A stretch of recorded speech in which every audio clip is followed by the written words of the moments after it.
Hello दोस्तों, स्वागत है आपका आपके पसंदीदा प्लेटफॉर्म नोट्सबुक आईएएस पे। तो आज हम लोग एक नए सुर्खियां को लेके आज हम लोग जो चर्चा में रही है सुर्खियां उसको लेकर आज हम लोग उपस्थित हैं, जिसमें से आपको पता ही होगा कि जो 5 राज्यों में राज्यपाल का यानी मुख्य रूप से देखा जाए तो जो गवर्नर्स का नियुक्ति से संबंधित है या मुख्य रूप से सुर्खियां, यानी जो 5 राज्यों में गवर्नर्स की नियुक्ति हुई है, कुछ राज्यों में ट्रांसफ़र हुआ है और कुछ में नए अपॉइंटमेंट हुए हैं, उससे रिलेटेड आज सारी चीज़ों को हम लोग कवर करेंगे।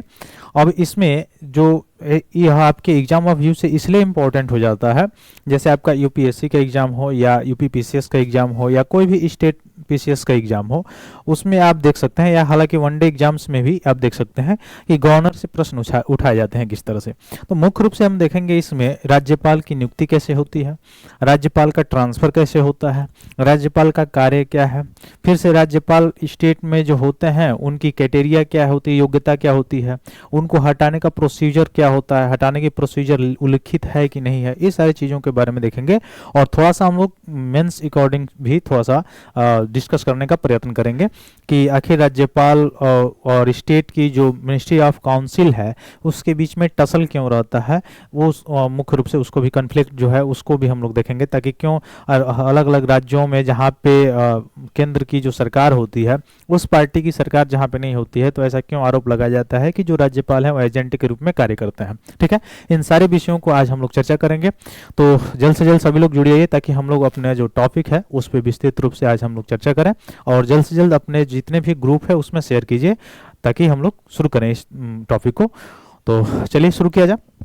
जैसे कि हम लोगों को पढ़ना क्या है, तो हम लोगों को पढ़ना है गवर्नर के बारे में, यानी गवर्नर आपको पता ही होगा, मुख्य रूप से देखा जाए राज्यपाल। राज्यपाल होता क्या है, तो राज्यपाल क्या होता है इसको अगर देखेंगे तो इसका वर्णन अगर आप देखेंगे तो भाग किस में किया गया है, भाग 6 में। ठीक है, भाग 6 में किया गया है। ठीक है, तो संविधान का भाग 6, जैसे भी कि आपको पता है कि 22 भाग थे जिस समय संविधान बन के तैयार हुआ था। ठीक है, और अंगीकृत किया गया था 26 नवंबर 1949 को। उस समय भी संविधान में 22 भाग थे, 395 अनुसूची मुख्य रूप से देखा जाए अनुच्छेद थे, और जो अनुसूचियां थी उन अनुसूचियों की संख्या कितनी थी, तो 8 थी। वर्तमान में अगर पूछा जाए तो अनुसूची की संख्या जो है वो हो गई है 12। ठीक है, तो अब गवर्नर से संबंधित क्या क्या चीजें इंपॉर्टेंट है, देखिए इसमें अगर इसको हम 2 कॉलम बनाए, 2 कॉलम के रूप में अगर इसको व्याख्यात करें हम, जैसे एक तरफ से हम ले लें राज्यपाल और एक तरफ से हम ले लें राष्ट्रपति।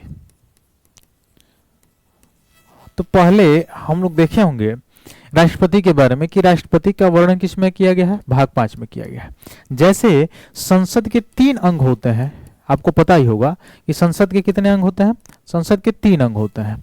कौन कौन से, तो संसद 3 चीजों से मिलकर बना होता है, 3 अंगों से। जैसे कौन कौन से, राष्ट्रपति और कौन, और राज्यसभा और कौन, लोकसभा। इन 3 चीजों से मिलकर बना होता है आपका संसद, पार्लियामेंट। ठीक वैसे राज्यों में जैसे आपको पता है कि इस समय टोटल स्टेट्स की संख्या कितनी है, तो टोटल स्टेट्स जो है, टोटल राज्यों की जो संख्या है, कुल राज्यों की जो संख्या है वह इस समय है कितनी प्रेजेंट में, तो प्रेजेंट में 28 राज्य हैं। और कितने केंद्र शासित प्रदेश हैं, तो केंद्र शासित प्रदेशों की संख्या अगर देखा जाए तो 8 यूटीज है, 8 यूटीज है। ठीक है, तो इसमें राज्यपाल की जो है अगर देखा जाए, जैसे विधानमंडल, राज्यों में क्या होता है, विधानमंडल होता है। अब आपसे पूछा जाए कि क्या 28 के 28 राज्यों में विधानमंडल होगा, तो बिल्कुल सही बात है, 28 के 28 राज्यों में विधानमंडल होगा।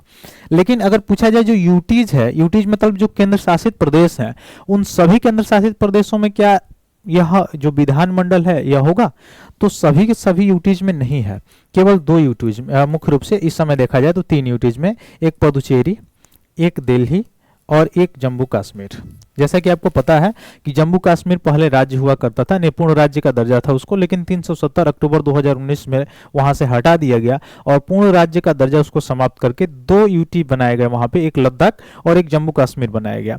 तो जो जम्मू कश्मीर है उसमें विधानसभा रखा गया और जो आपका लद्दाख है उसमें विधानसभा का प्रावधान नहीं रखा गया।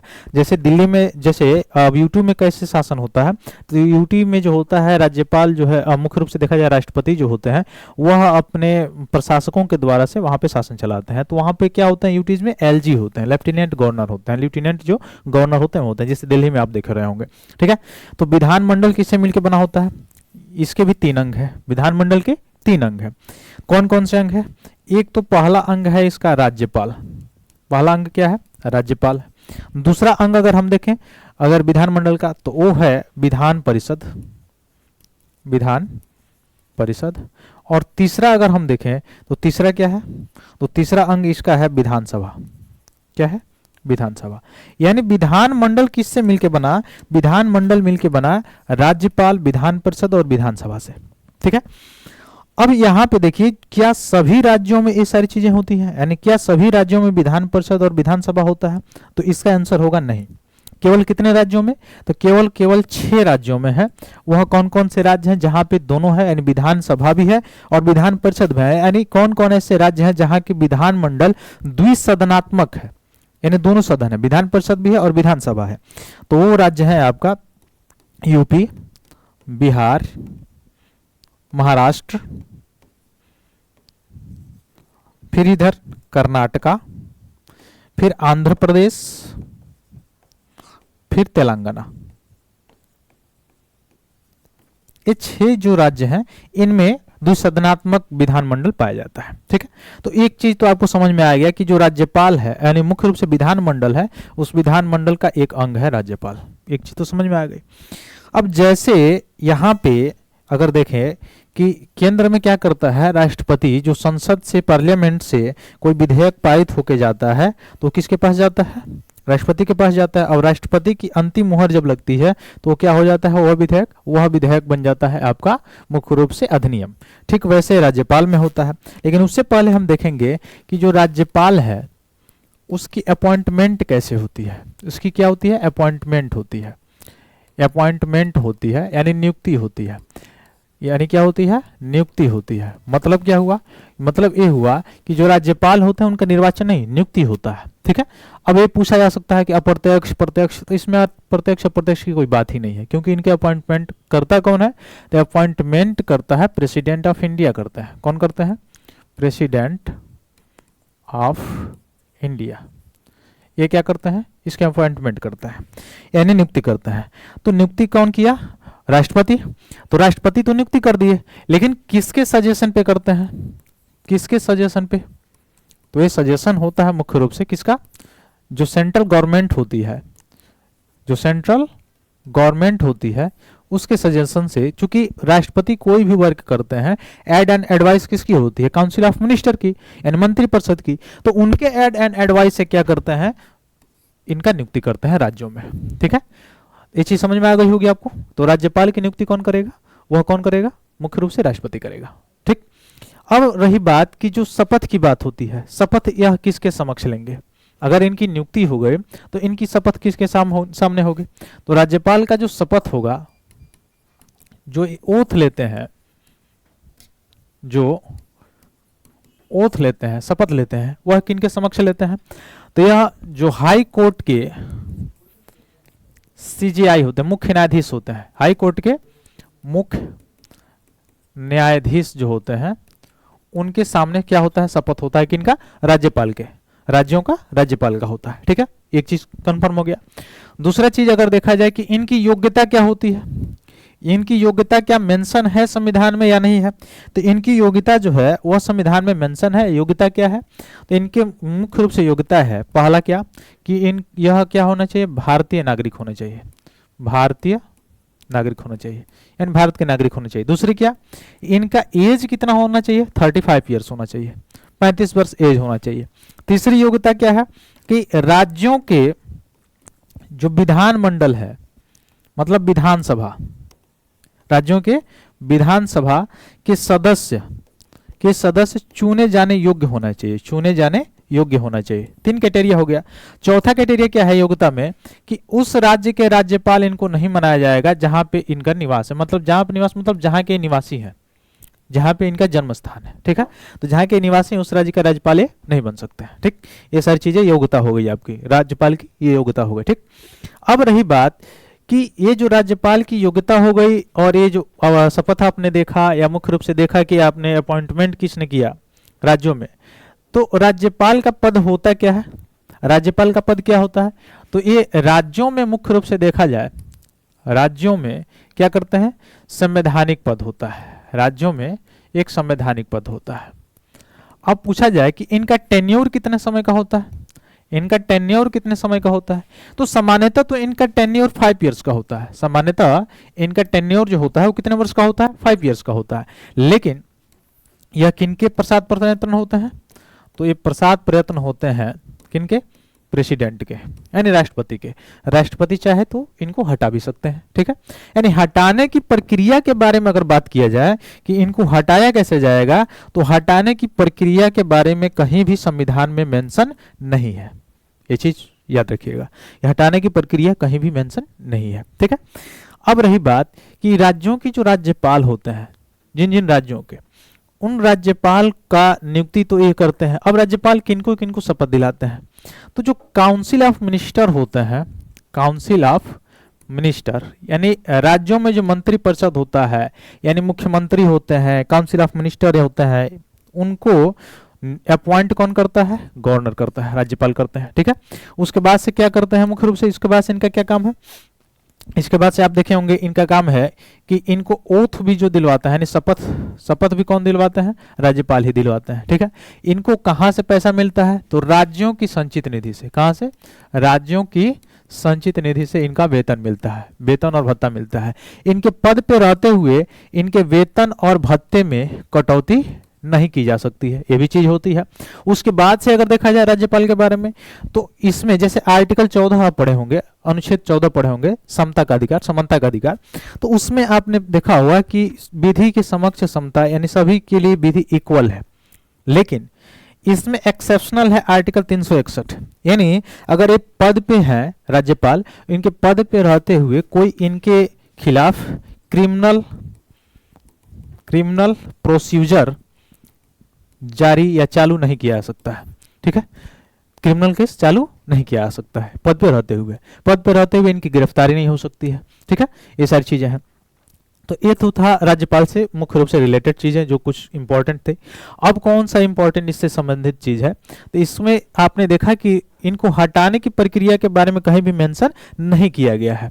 तो वैसे ही अगर देखें कि राज्यपाल जो है, यह मुख्य रूप से इनका कार्य और क्या काम है, जो अध्यादेश आता है, अध्यादेश का मतलब क्या, कि आर्टिकल 213 का प्रयोग करके जब राज्यों में कोई भी लेजिस्लेटिव असेंबली, यानी मुख्य रूप से अगर द्विसदनात्मक है तो विधान परिषद और विधानसभा दोनों में से कोई एक ना चल रहा हो, और अगर एक सदनात्मक है तो अगर विधानसभा का सत्र ना चल रहा हो, सेशन जो है नहीं चल रहा है, उस समय क्या करेंगे, यह अध्यादेश लाते हैं कानून के लिए, ठीक है, अध्यादेश लाने का काम करते हैं। फिर अगर कोई बिल पारित होके जाता है, अगर कोई बिल जो है स्टेट लेजिस्लेटिव से क्या होता है, पारित होकर जाता है किनके पास, गवर्नर के पास, राज्यपाल के पास, तो आर्टिकल 200 के तहत, अनुच्छेद 200 के तहत इनके पास क्या शक्ति है, इनके पास यह शक्ति है कि वह उस बिल पे, यानी राज्य के जो बिल आ रहा है, जो विधेयक आ रहा है, उस पे या तो सहमति दे दें। अगर ये सहमति दे देते हैं तो वो क्या बन जाता है, एक्ट बन जाता है। अब एक चीज और, कि संवैधानिक संशोधन विधेयक राज्य जो है, राज्य के विधानमंडल नहीं ला सकती है, ठीक है, वो संसद का काम है, संसद लाएगी, वो हम लोग पढ़े भी थे आगे, ठीक है। तो अगर ये एसेट दे देते हैं, यानी सहमति अगर दे देते हैं, तो सहमति देने से ये क्या हो जाता है, बिल एक्ट बन जाता है। अगर सहमति नहीं देते हैं, अगर सहमति को रोक के रखते हैं, तो यह एक्ट नहीं बन पाता है। और तीसरा क्या काम है, ये रिकंसिडरेशन के लिए भेज सकते हैं, यानी पुनर्विचार के लिए भेज सकते हैं। अगर पुनर्विचार के लिए अगर भेज दिए स्टेट लेजिस्लेटिव के पास, यानी काउंसिल ऑफ मिनिस्टर के पास अगर भेज दिए, या स्टेट लेजिस्लेटिव के पास अगर भेज दिए, और पुनर्विचार के बाद या तो उसमें संशोधन होके या बिना संशोधन के भी अगर इनके पास आ जाता है, तो इनको इस पे एसेट अपना देना ही होता है। मुख्य रूप से इस पे इनका जो है सहमति देना ही होता है इनको, यानी इस पे बाध्यता है, इसमें सहमति इनको देना ही देना है, यानी सहमति इनको देना ही पड़ेगा, ठीक है, अगर रिकंसिडरेशन होने के बाद, पुनर्विचार के बाद पुनः इनके पास आता है तो। अब रही बात एक चीज और, विवेकाधीन शक्ति जो कि राष्ट्रपति को नहीं दी गई है और राज्यपाल को मिली हुई है, वो कौन सी शक्ति है, तो उसको भी थोड़ा सा हम लोग देख लेते हैं कि कौन शक्ति है जो केवल राज्यपाल को मिली हुई है और राष्ट्रपति को नहीं है। जैसे कोई स्टेट से जो बिल है पास करके आ रहा है, ठीक है, जैसे विधानसभा से बिल पास करके हुआ आया, विधान परिषद से आ गया पास होके, तो वास्तव में तो विधान परिषद का कोई ज्यादा रोल नहीं है जैसे कि राज्यसभा का है, ठीक है, वो विस्तृत में हम लोग पढ़े भी थे और आगे पढ़ेंगे भी फिर।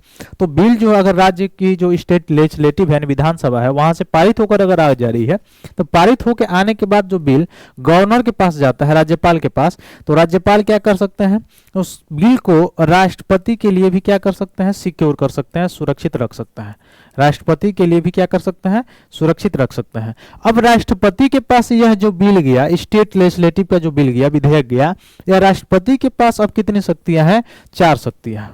राष्ट्रपति के पास क्या शक्तियां, कितनी शक्तियां हैं, 4 शक्तियां हैं। अभी पूछेंगे आप कौन कौन सी शक्तियां हैं। पहले की सहमति अगर दे दें, सहमति दे दें तो क्या बन जाएगा, एक्ट बन जाएगा, पहला चीज। दूसरा, सहमति रोक दें तो एक्ट जो है वो नहीं बनेगा, ठीक है। तीसरा चीज क्या कर सकते हैं, पुनर्विचार के लिए भेज सकते हैं, पुनर्विचार के लिए भेज सकते हैं। लेकिन क्या है, अब पुनर्विचार के लिए वहां पे हम लोग देख रहे थे कि पुनर्विचार के लिए भेज रहे थे तो फिर उनको बाध्यता थी कि उन पर पुनर्विचार के बाद अगर आ रहा है विधेयक तो उस पे उनको अपना सहमति देना ही होता था। लेकिन अब यहाँ पे पुनर्विचार के बाद पुनः संशोधन करके या बिना संशोधन के, यानी मुख्य रूप से राष्ट्रपति के पास गया है बिल और राष्ट्रपति पुनर्विचार के लिए भेज देते हैं फिर से स्टेट, उसी स्टेट के गवर्नर के पास, और स्टेट के गवर्नर क्या करेंगे, स्टेट लेजिस्लेटिव के पास भेजेंगे, यानी राज्य की विधानसभा के पास भेजेंगे पुनर्विचार के लिए, और पुनः विचार करके, संशोधन करके या बिना संशोधन के अगर विधानसभा वहां की पारित करके पुनः भेजती है गवर्नर के पास, वहां चूंकि राष्ट्रपति के पास जाना है इसको, तो राष्ट्रपति इसके लिए यह जो बाध्यता जो है वो हम मानने के लिए बाध्य जो है नहीं है, यानी एसेट देने के लिए बाध्य नहीं है। वो चाहे तो एसेट दे सकते हैं या चाहे तो एसेट रोक सकते हैं, यानी इस पे इनकी बाध्यता नहीं है, सिंपल सी बात है, ठीक है। तो इस चीज को याद रखिए। हाँ, लेकिन वो संसद वाला जो आप पढ़े होंगे, पार्लियामेंट, पार्लियामेंट से अगर कोई बिल जाता है तो उस पर राष्ट्रपति के पास उस पर भी 3 ही है, क्या, या तो सहमति दे दें, या तो सहमति रोक लें, या तो पुनर्विचार के लिए भेजें। और पुनर्विचार के लिए पास अगर गया और पुनः पुनर्विचार के बाद उनके पास अगर आ गया तो उस पर उनको सहमति देनी ही पड़ती है संसद के लिए। लेकिन राज्य जो विधानसभा है वहां से अगर कोई बिल पारित करके गया है और राष्ट्रपति के पास गया है, क्योंकि उसको राष्ट्रपति के पास भेजने का काम गवर्नर का होता है, तो गया है, तो उस स्थिति में वो क्या कर सकते हैं, वो पुनर्विचार के लिए अगर भेजते हैं और पुनर्विचार के बाद संशोधन या बिना संशोधन के भी अगर पुनः पारित होकर फिर चला जाता है राष्ट्रपति के पास, तो राष्ट्रपति बाध्य नहीं है सहमति देने के लिए। क्लियर हुआ? आगे चलिए। अब आपातकाल आप देखे होंगे, जो मुख्यतः देखे होंगे 352 से 360 तक वर्णन है आपातकाल का। 3 तरह के आपातकाल हैं, ठीक है। तो जिसमें से 356 वाला जो है, यानी जिसको राष्ट्रपति शासन भी कहा जाता है, इसमें राष्ट्रपति शासन लगाने के लिए उस राज्य के गवर्नर से कंसर्न किया जाता है। लेकिन यह गवर्नर का जो बात है उसको मानने के लिए राष्ट्रपति बाध्य नहीं है, ये पहला चीज याद रखिए। दूसरा चीज, अगर राष्ट्रपति चाहे तो किसी राज्य में राष्ट्रपति शासन लगा सकता है, चूंकि राष्ट्रपति चाहे का मतलब कि वो किसका मत होगा, काउंसिल ऑफ मिनिस्टर का, क्योंकि उसी की एड एंड एडवाइस पे वो काम करते हैं। तो किसी राज्य में राष्ट्रपति शासन वो लगा सकते हैं, राज्यपाल से कंसर्न लेके भी और बिना कंसर्न के भी वो लगा सकते हैं, याद रहेगा। तो बिना कंसर्न के भी लगा सकते हैं। अब 356 का प्रयोग किस किस आधार पे किया जाता है आपको पता भी होगा, पढ़े होंगे आप। 355 और एक है 365 के आधार पे, एक है 355 और एक है 365, ये 2 आधार है, 2 आधार पे राष्ट्रपति शासन लगता है राज्यों में, ठीक है। तो मुख्य रूप से उस समय क्या करते हैं, राज्यपाल पूरा संवैधानिक रूप से अधिकारी हो जाता है वहां पे, ठीक। तो ये सारी चीजें राज्यपाल से संबंधित। अब आप पूछेंगे कि मुख्य रूप से टसल क्या होता है, मतलब अगर देखा जाए कि कॉन्फ्लिक्ट क्या होता है राज्य की जो विधानसभा, यानी मुख्य रूप से देखा जाए कि राज्य के जो काउंसिल ऑफ मिनिस्टर्स होते हैं उनमें और गवर्नर में, तो इस सभी राज्यों में आपको देखने को नहीं मिलेगा। ये आपको कहाँ पे देखने को मिलेगा, वहां पे जैसे मान लीजिए सेंटर है, केंद्र है, केंद्र में एनडीए की गवर्नमेंट है सपोज दैट, और किसी स्टेट में किसी अनदर पार्टी की XYZ, जैसे मान लीजिए कि यहाँ पे केंद्र में कोई वाई पार्टी की गवर्नमेंट है, ठीक है, और यहाँ पे स्टेट में किसी एक्स पार्टी का गवर्नमेंट है, कोई लोकल पार्टी उसका गवर्नमेंट है। अब वहां पे स्टेट में कौन होंगे, गवर्नर होंगे, राज्यपाल होंगे। तो राज्यपाल की नियुक्ति आप देख रहे हैं कौन कर रहे हैं, प्रेसिडेंट कर रहे हैं, किसके कहने पे? यह काउंसिल ऑफ मिनिस्टर जो कह रहा है, यानी केंद्र सरकार जो कह रही है, उसी को प्रेसिडेंट क्या कर रहे हैं? गवर्नर नियुक्त कर दे रहे हैं। तो एक तरह से क्या हुआ कि गवर्नर की नियुक्ति जो केंद्र सरकार है उसके कहने पर कह रही है, इसका मतलब उसके बिहाफ पे तो वो कार्य कर ही सकते हैं। ट्रांसपेरेंटी तो नहीं रहने का तो कोई मतलब इसमें क्वेश्चन मार्क तो लग ही सकता है।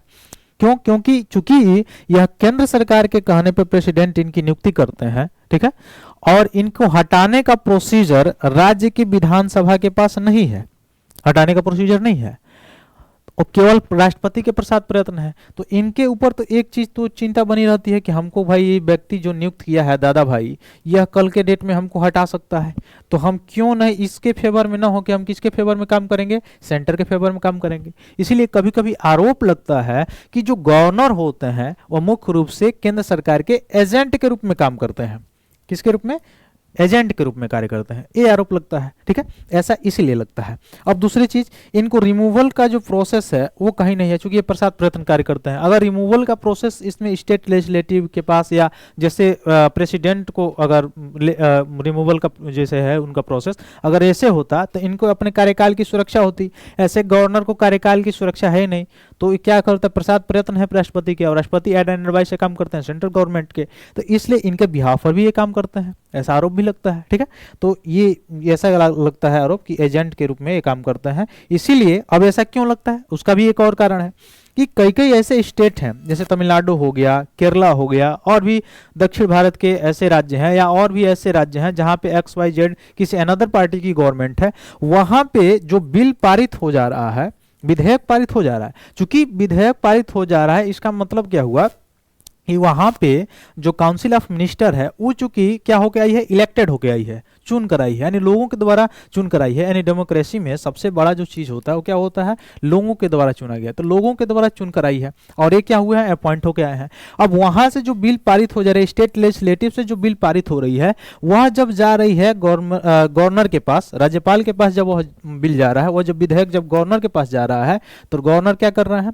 उस बिल को, यानी उस विधेयक को 4-4 1-1 साल 2-2 साल तक वैसे ही छोड़ दे रहे हैं। यानी मुख्य रूप से न ही उस पर सहमति दे रहे हैं, न ही उसको खारिज कर रहे हैं, न ही पुनर्विचार के लिए लौटा रहे हैं। तो ये क्या है? क्या है? अब कहेंगे कि क्यों ऐसा क्यों कर रहे हैं? क्योंकि चूंकि कॉन्स्टिट्यूशन में, यानी संविधान में कोई टाइम फ्रेम नहीं दिया हुआ है, कोई टाइम फ्रेम नहीं दिया हुआ है कि कितने समय में कोई बिल जो है वह अगर स्टेट लेजिस्लेटिव से पारित होके जा रहा है और गवर्नर के पास जा रहा है, तो कितने समय में उनको अपनी सहमति देनी है। यह चूंकि संविधान में स्पष्ट नहीं लिखा हुआ है, तो चूंकि इसके जरिए क्या करते हैं गवर्नर जो है, इनको ये चीज करने का मौका मिल जाता है कि कोई बिल जब जाता है इनके पास, तो 1-1 साल 2-2 साल वैसे ही पड़ा रहा है टेबल पे, और ना ही ये सहमति देते हैं।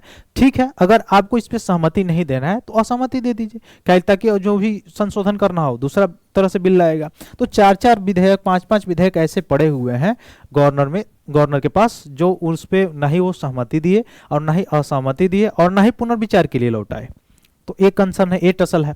अब चूंकि काउंसिल ऑफ मिनिस्टर क्या कहता है, चूंकि हम इलेक्ट होके आए हैं, चूंकि हम निर्वाचित होकर आए हैं राज्यों के, चूंकि लोगों के द्वारा डायरेक्टली रूप से, तो यह जो विधेयक है हम लोगों के लिए, लोगों के डेवलपमेंट के लिए कार्य कर रहे हैं। तो चूंकि ये केंद्र सरकार के एजेंट के रूप में कार्य कर रहे हैं, इसलिए यह यहाँ पे एसेट नहीं दे रहा है, सहमति नहीं दे रहा है। अब इससे क्या प्रभाव पड़ रहा है? जो सेंटर स्टेट रिलेशन है, जो आपका सेंटर स्टेट रिलेशन है, उस पर क्या प्रभाव पड़ रहा है? उस पर निगेटिव प्रभाव पड़ रहा है, उस पर निगेटिव इफेक्ट पड़ रहा है, यानी नकारात्मक प्रभाव पड़ रहा है। ठीक है, तो ये सारी चीजें आपको समझ में आ गई होंगी। ठीक है, चलिए आगे चलिए। अब हम लोग थोड़ा सा आर्टिकल देख लें, ये कौन कौन से अनुच्छेद हैं, उसके बाद से हम लोग देखेंगे कहाँ कहाँ पे कौन नए नए मुख्य रूप से राज्यपाल नियुक्त हुए हैं, उसको देख लेंगे। तो देखिए, यह मुख्य रूप से राज्यपाल के बारे में, या विधानसभा जो विधानमंडल है, राज्यों के बारे में यह वर्णन है भाग 6 में। और अनुच्छेद 153 में देखिए राज्यपाल में क्या लिखा गया है कि राज्यों के राज्यपाल। अब इसमें एक चीज और थोड़ा सा देख लीजिएगा कि अगर आपसे पूछे कि क्या राज्यपाल जो है, एक से अधिक राज्य का एक ही व्यक्ति राज्यपाल बन सकता है, एक ही व्यक्ति एक से अधिक राज्य का राज्यपाल बन सकता है कि नहीं बन सकता है? तो बन सकता है। तो कहेंगे कैसे? तो सरकारी आयोग के रिकमेंडेशन के बाद, या फिर से आप देखेंगे 7वां संवैधानिक संशोधन कब हुआ था? 1956 में, जिसमें राज्यों का पुनर्गठन हुआ था 7वें संवैधानिक संशोधन 1956 के द्वारा, क्या कहा गया प्रावधान कि हाँ, एक ही व्यक्ति एक या एक से अधिक राज्यों का क्या बन सकता है, राज्यपाल नियुक्त किया जा सकता है, राज्यपाल नियुक्त किया जा सकता है। अब एक चीज और, जिस राज्य में राज्यपाल का ट्रांसफर हुआ होना होता है वहां पे वहां के मुख्यमंत्री से भी कंसर्न लेना जरूरी होता है, लेकिन ये बाध्यता नहीं होती है, एक औपचारिकता होती है, इसलिए ऐसा इस प्रोसीजर को फॉलो नहीं किया जाता है, इसको भी ध्यान रखिएगा, ठीक है। तो ये राज्यपाल जो है एक या एक से अधिक स्टेट के भी एक ही व्यक्ति राज्यपाल हो सकता है, इसको भी याद रखिएगा। अब आप पूछेंगे अगर एक से अधिक राज्य का राज्यपाल होगा तो उसको वेतन भत्ता कहां से मिलेगा भाई? ऐसे तो एक राज्य का है तो हमको पता है कि जिस राज्य का वो राज्यपाल है वहां से उसको वेतन और भत्ता मिलेगा उस राज्य की संचित निधि से, लेकिन एक या एक से अधिक राज्य का अगर वो राज्यपाल बन गया तो उसको वेतन भत्ता कहां से मिलेगा? तो इन दोनों राज्यों के अनुपातिक रूप से मिला के तब उसका टोटल जो वेतन भत्ता हो वो मिलेगा। ये नहीं कि अलग अलग राज्यों से, जैसे एक राज्य में 4 लाख, एक राज्य में 4 लाख, तो टोटल हो गया 8 लाख, नहीं, ऐसा नहीं। दोनों 4 लाख है तो दोनों राज्यों से मिला के अनुपातिक रूप से, जैसे उसकी इनकम, जैसे उसका मुख्य रूप से एरिया होगा उस हिसाब से, ठीक है, वैसे मिलेगा। अब समझ में आ गया होगा। देखिए आगे, तो अनुच्छेद 153 में क्या लिखा गया है? ये राज्यों के राज्यपाल के बारे में लिखा गया है। 154 में राज्य की कार्यपालिका शक्ति किसके हाथ में होती है? राज्यपाल के हाथ में होती है। और वास्तविक प्रमुख कौन होता है कार्यपालिका शक्ति का? मंत्रिपरिषद होता है, अब जानते ही हैं। अनुच्छेद 155 में राज्यपाल की नियुक्ति कैसे होती है? मैंने बताया ही आपको कि राष्ट्रपति करते हैं। 156 में राज्यपाल का कार्यकाल सामान्यतः तो 5 वर्ष होता है, लेकिन वो प्रसाद प्रयत्न होता है, ठीक है। 157 में राज्यपाल के नियुक्त होने के लिए अर्हता की कौन कौन सी एलिजिबिलिटी चाहिए उनके नियुक्ति के लिए? 158 में राज्यपाल कार्यालय की दशाएं क्या हैं? 159 में राज्यपाल द्वारा जो शपथ ग्रहण किसके समक्ष लेते हैं? हाई कोर्ट के जो मुख्य न्यायाधीश होते हैं उनके समक्ष लेते हैं।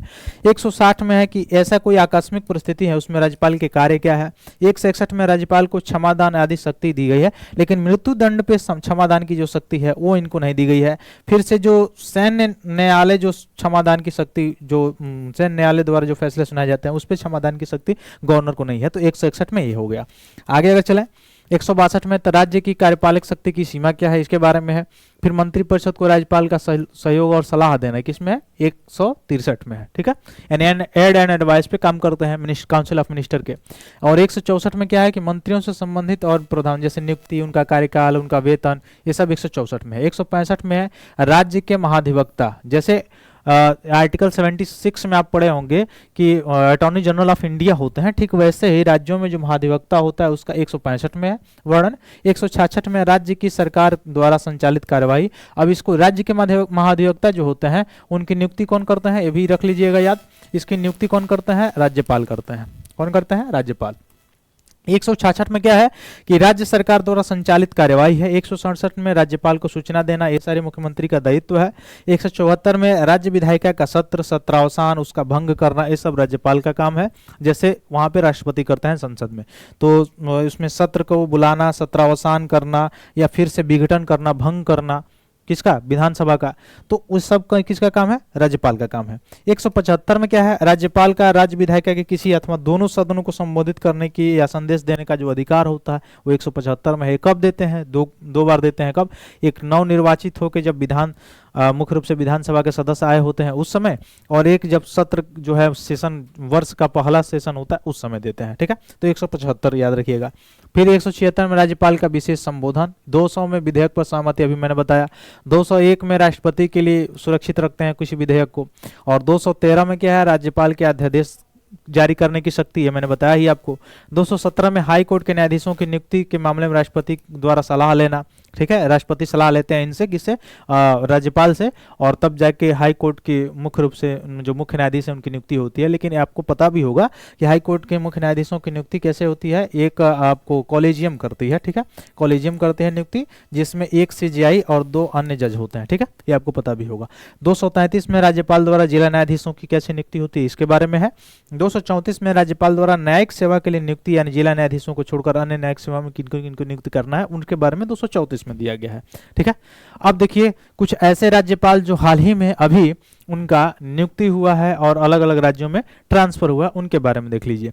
तो कौन कौन वो राज्यपाल हैं जिनका नियुक्ति अभी हाल ही में हुआ है और कौन किए होंगे, तो राष्ट्रपति। तो इस समय राष्ट्रपति कौन है, द्रौपदी मुर्मू जी। इनके द्वारा 5 राज्यपालों की नियुक्ति हुई है, जिसमें से पहले राज्यपाल हैं डॉक्टर हरिबाबू कंभकपति। तो हरिबाबू कंभकपति उड़ीसा में नियुक्त हुए हैं राज्यपाल के रूप में।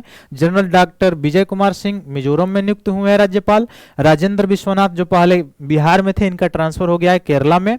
और श्री आरिफ मोहम्मद खान जो कि पहले केरल में थे, इनका ट्रांसफर हो गया बिहार में, बिहार के राज्यपाल हो गए हैं। और अजय कुमार भल्ला जी मणिपुर के राज्यपाल नियुक्त हुए हैं। ठीक है, तो राज्यपाल नियुक्त 5 लोग हुए हैं, जिसमें से डॉक्टर हरिबाबू कंभकपति उड़ीसा के नियुक्त हुए हैं राज्यपाल। जनरल डॉक्टर विजय कुमार सिंह मिजोरम के हुए हैं। श्री राजेंद्र विश्वनाथ आर्लेकर जो है वो केरल के हुए हैं। श्री आरिफ मोहम्मद खान जो है बिहार के हुए हैं। वैसे अजय कुमार भल्ला जी मणिपुर के हुए हैं। ठीक है, ये सारी चीजें याद रखिएगा, आपका करंट के लिए है, इंपॉर्टेंट है। अब देखिए कौन कौन कहाँ के थे और कैसे इनको नियुक्त किए गई है। तो डॉक्टर हरिबाबू जो कंभकपति हैं वो पहले मिजोरम के थे, अब इनके अपॉइंटमेंट जो हुई है उड़ीसा में हुई है। वैसे जनरल डॉक्टर विजय कुमार जो सिंह थे वह appointment governor of the Mizoram में उनका नियुक्ति हुई है।